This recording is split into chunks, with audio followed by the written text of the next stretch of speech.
Bonjour, nous recevons aujourd'hui Octave Sestor dans le cadre des auditions de la mission de préfiguration de la Maison contre les esclavages. Mission de préfiguration qui a été lancée en mai 2022 à la mairie de Bordeaux et qui est chargée de réfléchir à une maison, un lieu dédié aux mémoires de l'esclavage. Nous recevons aujourd'hui Octave Sestor. Octave est un militant de la première heure, très engagé sur la question de l'esclavage. Si je ne me trompe pas, vous avez été adjoint au maire à Nantes. Nantes, qui je le rappelle, est le premier port négrier en France. Nantes également, qui a eu pour maire notre ancien Premier ministre, Jean-Marc Ayrault. Vous avez fondé plusieurs associations, Octave, et surtout vous avez œuvré pendant des années pour la reconnaissance de l'histoire de l'esclavage à Nantes. Et vous avez permis effectivement et fait en sorte que cette histoire, soit accessible à tous et diffusée auprès du plus grand nombre. Grâce à votre action, donc, Victor, la ville de Nantes a été précurseur, on va dire, sur ce sujet aujourd'hui. Je souhaiterais, avant de commencer, vous demander de nous dire quelques mots sur votre engagement à Nantes et comment vous allez participer à faire en sorte que les choses avancent et que la ville reconnaisse surtout son passé et mette en place des choses sur ce sujet. C'est une longue histoire, car ça remonte à 1983, quand j'ai lancé effectivement la première association Combine d'Hommes. L'objectif était, l'une des priorités de cette démarche était surtout d'instruire ma propre communauté, parce que j'avais constaté qu'il y avait un problème d'identitaire. On était encore, notre communauté encore victime de l'éducation qu'on a reçue, l'instruction qu'on a reçue, et notamment nos ancêtres les Gaulois. Et arrivé à Nantes, le premier mot donc, que j'ai entendu, on m'a traité, c'était la première fois, on m'a traité de négro. Et donc, du coup, ça m'a posé une vraie question identitaire. Et donc, il était intéressant pour nous de travailler sur cette mémoire-là.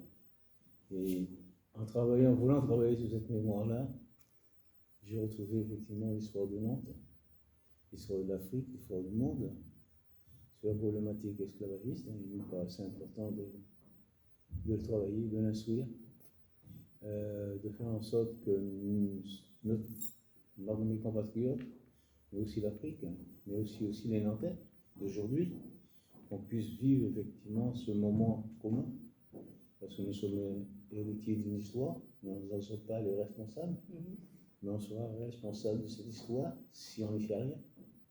Et donc il était pour moi important d'agir. Et on a agi à Nantes de manière dynamique, en convainquant les gens, les convaincre. Et c'est pas une chose facile. Convaincre les Antillais, qui sont des descendants d'esclaves, convaincre l'Afrique de cette histoire de l'Ouest dont elle a été victime, et puis les Nantais, qui est les Nantais d'aujourd'hui, qui ne connaissaient pratiquement pas cette histoire. Je pense que c'est notre travail qui a ouvert l'esprit aux Nantais eux-mêmes, parce qu'il y avait des héritiers, bien entendu, qui vivaient effectivement de l'héritage, mais la population nantaise, monsieur tout le monde, ne savait pas du tout que cette histoire était complètement enfouie. Et nous, il était important pour nous de faire ce travail que nous avons fait. Ça n'avait pas été facile. Alors, il s'est concrétisé comment ce travail? Comment vous avez œuvré? Il fallait nous convaincre déjà, il fallait convaincre la communauté, ma propre communauté. Il fallait travailler sur cette communauté. C'était pas facile. Il y a eu, chez mamie, quelqu'un qui avait demandé pourquoi je leur faisais honte, de dire qu'ils étaient des descendants d'esclaves, et celui-là qui a fait ça, il s'est pendu. C'est pour vous dire à quel point le traumatisme est grand. Et donc, ça, pas pour autant qu'on a, au contraire, ça m'a donné encore plus de force. Il faut continuer.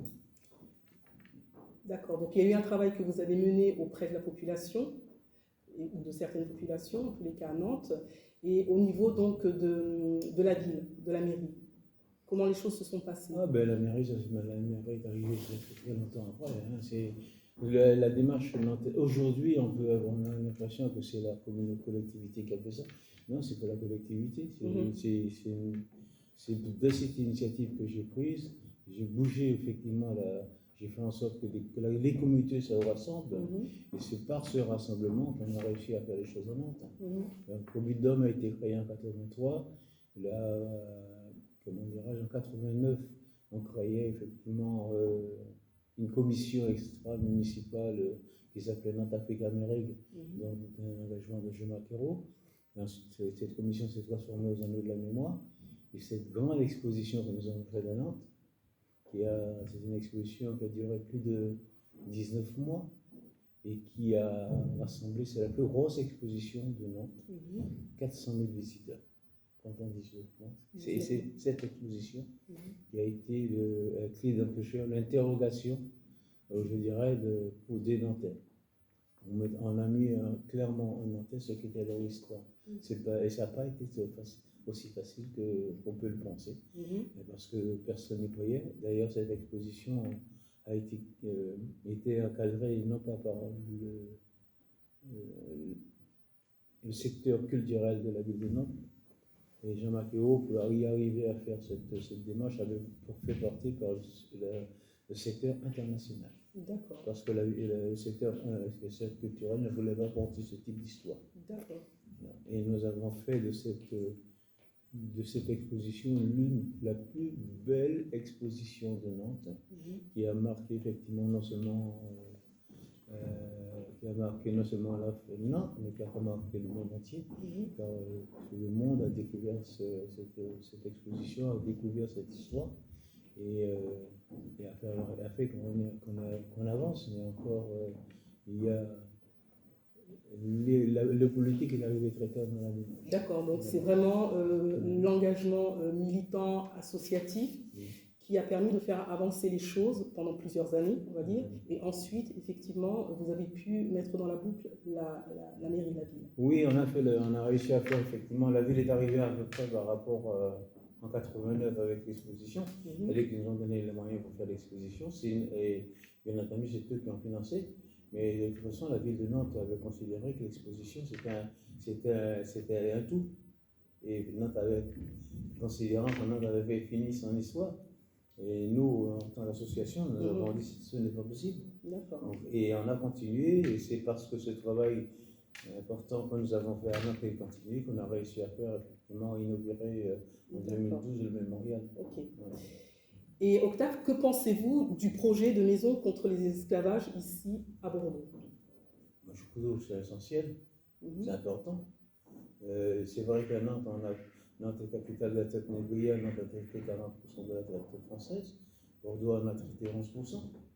Et c'est une histoire, ensemble, c'est un peu comme Nantes.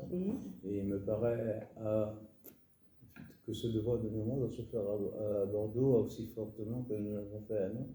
Et avoir une maison, au départ c'est ce qu'on cherchait, après je voulais créer une permanence, un truc, on voulait même créer un musée. On n'a pas réussi à Nantes, mais il nous fallait quelque chose à Nantes. Et je pense que aujourd'hui je te dis qu'il faut un musée à Paris, parce que c'est la nation qui est responsable de ça. Et qu'il faut créer ce musée à Paris, mais Bordeaux doit avoir effectivement quelque chose qui l'identifie dans cette démarche-là. Et effectivement, que vous soyez effectivement porteur d'un tel projet, je crois que c'est un beau projet. Il faut aller jusqu'au bout de cela, mais en même temps, il faut que la collectivité s'engage pour que ce projet, parce que sans la collectivité, on ne peut pas réaliser. On peut avoir des belles idées, mais à un moment donné, il faudra des financements. C'est la collectivité, pas effectivement se passer, doit assumer effectivement la charge. Alors, Victor, selon vous, toujours, que pourrait-on trouver dans la maison contre les esclavages? Selon vous, quelles sont les choses qui vous semblent importantes nécessaire en termes de propositions que l'on pourrait faire dans cette maison contre les esclavages? Ça doit être un lieu de l'apprentissage, Mhm, du savoir. mhm, Nous avons aujourd'hui, et c'est la particularité de la ville de Bordeaux par rapport à Nantes, par rapport à la communauté noire. Bordeaux a été effectivement le lieu, je dirais, le lieu administratif de l'outre-mer. L'hôpital des Outre-mer, c'était Bordeaux. L'université des Outre-mer, c'était Bordeaux. Et aujourd'hui, vous avez au sein de cette communauté par rapport à l'autre, une population, je dirais, métissée, mhm, qui ont un savoir. mhm. Et ce savoir-là, il faut le mettre en exergue, D'accord. celle-là. Et cela me paraît majeur. Montrer effectivement que nous avons des gens qui sont dans notre communauté et qui sont des chercheurs, des chasseurs.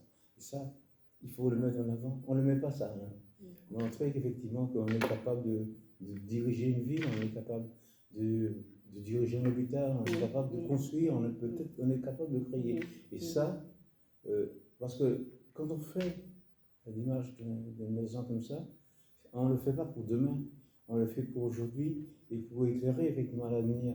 Et nos jeunes ont besoin de ça, ont besoin de ce regard-là. Ils ont besoin effectivement de cette identité, de ces racines-là, mais pour se projeter dans la modernité. Et cette modernité, c'est les connaissances qui sont aujourd'hui, qu'on doit pouvoir essayer de mettre en avant. Et je pense que Bordeaux peut être ça. D'accord, voilà. Merci. Je vous remercie beaucoup, Octave, pour votre contribution.